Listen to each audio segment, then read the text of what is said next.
project titled Finding Identity, Female Sexuality in Korean and Korean American Women Poets.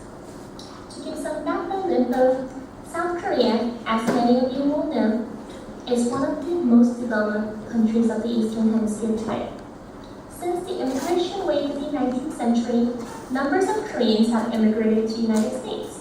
They have successfully established their own culture as Korean Americans, holding their identity under the Western influence. South Korea today maintains a rich literary culture where one is able to find a sense of culture that has transformed over the course of time. One particular literary genre that represents its transgression is poetry. Poetry has become not only a literary expression to illustrate one's doubts, but a way of showing the societal movements. An interesting movement that has been occurring within the Korean poetry is the growth of female poetspheres. Like many other countries, Korean culture has maintained a strong patriarchal culture where men take dominance in most of their cultural aspects. This also takes place in poetry, where male poets have always received more of a spotlight rather than their female counterparts. However, the round of women poets has been rapidly expanding, offering techniques that differ from male poets. Nevertheless, the patriarchal dominance had significant influence in both hemispheres. In my project, I am trying to compare how Korean and Korean American women poets create the new female gender through their work. In other words, I want to investigate how they promote a sense of resistance against the traditional gender stereotypes. I would also like to point out that the term traditional gender stereotypes refer to the male-dominant culture, where men generally assume more of a higher and better position in comparison to their female poets. Of the same nationality, yet of contrasting environment, Korean and Korean American women poets maintain similar yet different perspectives. Therefore, how do contemporary Korean women poets express themselves differently from their mothers who suffered more of an oppression? Furthermore, how would the Americanized daughters of the Korean mothers develop similar thematic approaches as part of their poetics? And my research question is the following. It asks to analyze the representations of female gender and forms of resistance taken to gender stereotypes in the works of Korean and Korean American women poets. To investigate the research question, I will do the following. I will specifically be talking about Hae-sung Kim as my Korean center of the project, and Kathy Kong as a Korean American woman poet in question. My primary form of analysis will be based on reading of the text, close reading along the occasional translation of the materials in Korean. In addition, I have traveled to South Korea during the month of June this summer, where I was able to conduct interviews with poet Kim and other scholars in modern Korean poetry. My presentation today will focus on Korean poet Kim and how her works have demonstrated the growth of female gender compared to the past. My analysis is based on the three texts of Kim, called A Cup of Red Mirror, You're First, and At Another Planet. In the course of making my argument, I will be presenting three main points. 1. Significance of the blood image. 2. Peculiarity created by throwing a series of images at the reader. 3. The act of doing poetry rather than looking at it as a piece of art. There has not been any specific studies conducted on the research question, although there has been multiple studies about how Korean women's perceptions of themselves have changed along the historical time periods. A theory that I would like to sprout upon before we go in is the idea of speaking through one's body. Dong-min Choi, one of the most known scholars of Kim Ha-sun, has pointed out that modern Korean women poets, including Kim, respond to culture with intricate expression using physical senses in her work. She means that instead of relying on sight to perceive their surroundings, they speak through experience of the female body, where multiple senses work together to create deeper expression. She states the following. She specifically says that they speak about the meetings and interactions between both throughout their objects of their bodies.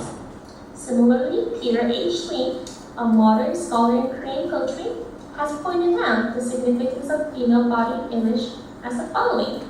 He states that flesh that exalts and grieves, flesh that adds reverence and stench, flesh that civilization has decreed as woman's lot, that has been sent to the hell of the other, together with women in order to maintain the predominance of the mind. This theory of female poets using excessive bodily experience in their work distinguish them from their male counterparts. And I would like to develop my argument based on the assumption that Kim is doing reappropriation of the female gender through her work, which is contrary to the popular assumption that she is showing resistance to the traditional gender stereotypes. By the term reappropriation, I meant to address the act of reenacting something from a different point of view, contrast to the act of resisting, where one intends to withstand or go against a certain belief. During the interview, Kim specifically reiterated her position, whereas she does not place any specific motives or intentions behind her work. When asked about the critics' thoughts of her works as a resisting movement towards the society's stereotypes, she firmly asserted that those are the critics who have not read my works closely enough yet.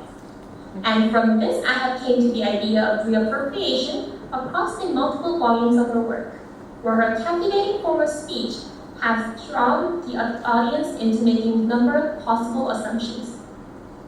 I'll start with the significance of blood image.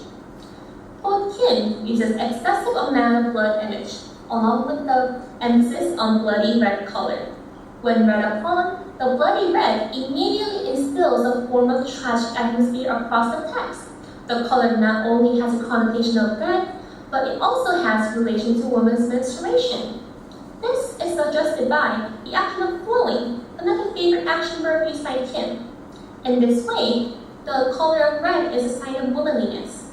The poet tends to link the color onto a specific object, which results in absurdity, which adds on to the tragic atmosphere of the poem. Rather than beauty and order, one would instead expect chaos and desperation. In this particular passage from the poem titled The Red Sunset, we can observe an example of Bloody Red by Kim. It goes as the following. A woman sits in the white bathtub. She cries. Red moles sprout on her body. It does not matter whether she pours water over herself or pours cold water into the tub. Even the tub begins to grow red moles over herself. The woman who became one body with the plain white tub. From the woman's body, the red flowers sprout. Even the white tiles of the bathroom begins to grow red moles over herself.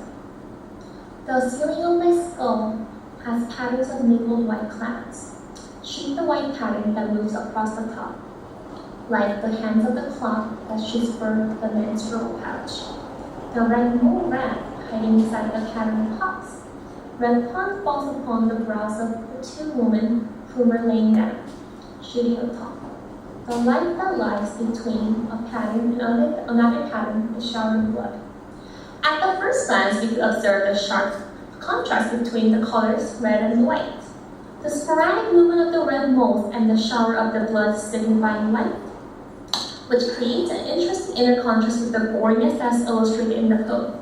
Another quality that stands out is the absence of punctuation, which adds to the absurdity of the subject at hand. Through this absurd movement created by putting together different objects into a pair, we could observe the author's attempt to bring her poetry away from the traditional way of writing.